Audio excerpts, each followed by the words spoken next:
Hi everyone, my name is Megan Claiborne and I'm the Great Plains Territory Manager at Zybex, and I am here with, I'm Carrie Morrissey. I'm the Director of Anoka County Emergency Communications. and we are going to talk to you guys today about the process on how this beautiful center came to life. Okay, Carrie, let's start from the beginning. Can you talk a little bit about what the beginning process was like and how the beginning stages started? We were in our old center in Anoka in the basement with no windows, and it was time to build a new center I think we started the process about 3 years ago, Hmm. and we had done a recent upgrade in our training room with Zybex councils, and it fit our needs, and the equipment lasts a long time, so we decided to stick with Zybex to furnish our center here. Awesome. And you guys had our existing or our older consoles in your last center, correct? Yes. So then how did you guys know it was time to make a change to build a new center and to start this upgrade? Our center being in the basement, we had a lot of flooding issues, which I think a lot of people end up in the basement. And our councils, we've had them for years. I don't even know when we did the last council upgrade. I've been there 33 years, and Yeah. we haven't had to do many. But we wanted the same concept. We liked the seating. We liked being able to raise both council levels and let people be comfortable at their position. So we knew we wanted the same concept. We wanted the cubes that we could push around so our employees could have that, and we needed the bigger consoles to support our 49-inch monitors for CAD, and we wanted to go with the 27s on the side. So we knew we had to upgrade, and we wanted to stick with IBEX. Yeah, and it looks really good. Whenever you guys did decide that you guys were going to move out of the basement finally, can you talk a little bit about the selecting the architect process, how all of that worked? Yeah, there was an RFP, and Wold Architect was ultimately picked, and they designed the building. And part of it, we had gone and done tours at other centers that had either rebuilt or remodeled recently. So we got a lot of ideas from their centers, and we liked, Wold won the bid, and we liked what they designed for us. And not only the consoles, the sit, the stand, the lighting, the heat, cooling with the fan.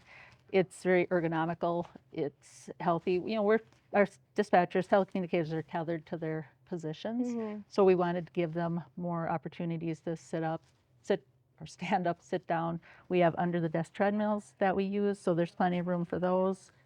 Anything to keep them more healthy was Yeah. a lot of the thought. I know in the beginning phases, whenever we were starting to think of the layout for the new center, we were working with Wold a lot. We were working with you guys a lot. We were on a lot of Teams calls together, just planning through the layout. How would you say your experience was with that? It was nice. We had a few different ideas in mind, and we weren't quite sure what we wanted. But ultimately, when we put in our monitor wall at the front of the building, we decided on everyone forward facing, and then our supervisors being in the third row on an elevated platform so they could better do their jobs, monitor the room a little better with a little height advantage. Yeah, definitely. The design process. You guys have a pretty unique layout. It's really cool with like the four pods all facing up the front. Each pod has its own separate kind of like entity where they do their own thing within it. Whenever we were designing this room, we were working with Megan Denardi on that. And she's one of our top designers. How would you say that process went with being able to see all the consoles being moved around and having those live calls? It worked out really well to see it on paper because we do have that information channel, so we wanted a big flat surface behind them with some drawers for storage, which we walked by a little bit ago. And we were able to design the positions to meet our needs, especially the information pod, because they do a lot where they need their own printer, they need a fax machine, they need access to things that we don't want them having to run to the copy room for. So having the space here, we were able to give that to them in one pod. And then all of our positions are built identical, so you can be a call taker, a dispatcher from any position, but we like to keep them separated so that call takers are together and radios on one side of the room.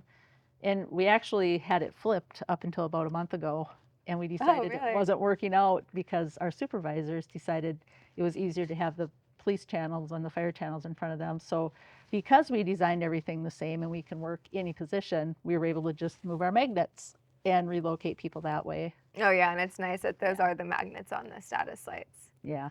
Well, awesome. Well, we really enjoyed working with you guys on this process. I love how everything turned out. I think the layout's awesome. I think Megan did a wonderful job. I think Wool did a wonderful job. And I just really like the way that it looks. Yeah, and I'll add, we have 44 positions here, 31 on the floor, 3 of them being supervisor positions, but we also have a 13 position training room, which Hmm. we did not have the we did not have the capability to have a training room that size in our old center. And what's really nice is we start call taking during our training. So our call takers can be, or our trainees can be in the training room. We switch to production CAD at some point, and they start taking calls in a controlled setting versus on the floor first. So having that designated training room off the floor away from the craziness of the center activities, it's turned our retention around. Our Yeah. training's better. We're keeping people. 75% of our people are passing through training versus 25%. So moving to the new building, the amenities we have in this building are amazing for our staff. We have a wellness room, we have 2 quiet rooms, we have a massage chair, a wonderful kitchen and patio, just the natural light.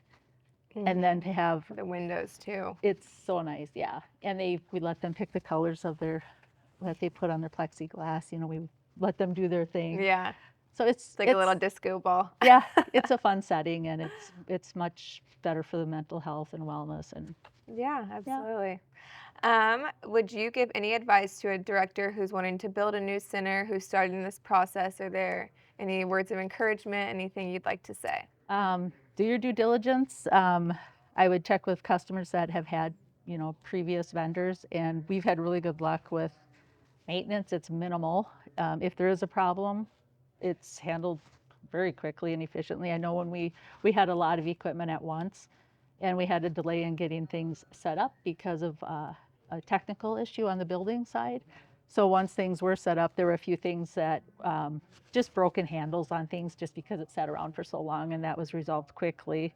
Actually, you guys sent someone on site within, I think, 2 weeks, and we had all the problems fixed, and it was efficient.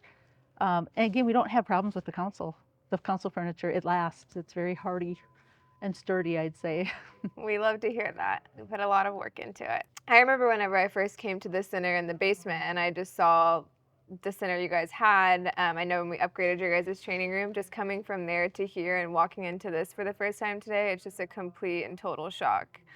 Yeah, our old center, we were hodgepodged, I'd say. We were put together in 3 different rooms, and we actually at times would have our telecommunicators working radios in the training center just Hmm. because we had to spread out, especially during COVID. Again, this building was built, not for COVID, but another COVID type situation where our training room is big enough to staff a whole shift. Yeah. Night shift could work in there. We can put it in production CAD. If we had to, day shift could work out here. We could sterilize that room. So again, a lot of intention was put into this building. Even the walls at the east and west ends are non-supporting walls, so we could grow, and our raised floor was actually raised throughout, so we could actually put more consoles in that training room behind us. We could go out into the locker room if we needed that space. We left room for consoles even to add by having that raised floor because it was cheaper to build a raised floor during All construction throughout too, yeah. and then just build the locker room on the end if we needed to. Yeah. So we can expand to the west. They left room that way. The building, coming from what we came from to this building, this is like a 50-year building. Hmm. They really planned ahead. Just the growth, the changing role of telecommunicators and emergency communication centers is really in the forefront. And Anoka County is really good with letting us be innovative and looking forward at where technology is going. And this center is helping us do that. The councils are helping us do that. The monitor wall, just to be more transparent with we have analytics up there so our staff can see what's going on. We have our calls, ACD up, so people can actually see what's going on. And we couldn't do that in the old center. We were Yeah. able to do it in this big center because we have the height, The we have the space, room, yeah. the space. Yes, it's been very positive. People our retention, 2 years ago, we were down 23 people. Today we have 7 open positions.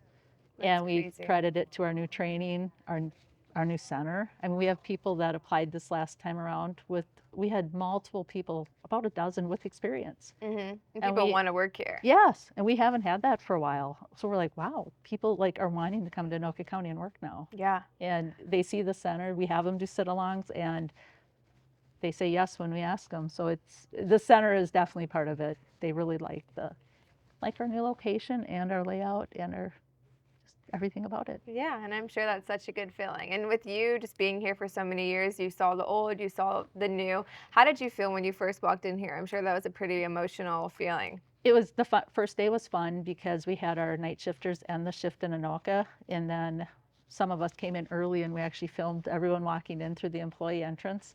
We had balloons up, and it was so fun seeing the Yeah. smiles on their faces. Aw. And as we did the transition, we just slowly transitioned over. We started radios here, then got phones going, and it was neat. It's just fun. It's like my job is to keep people like mentally healthy here at work, and the building does that with the natural light. The amenities we have help with that.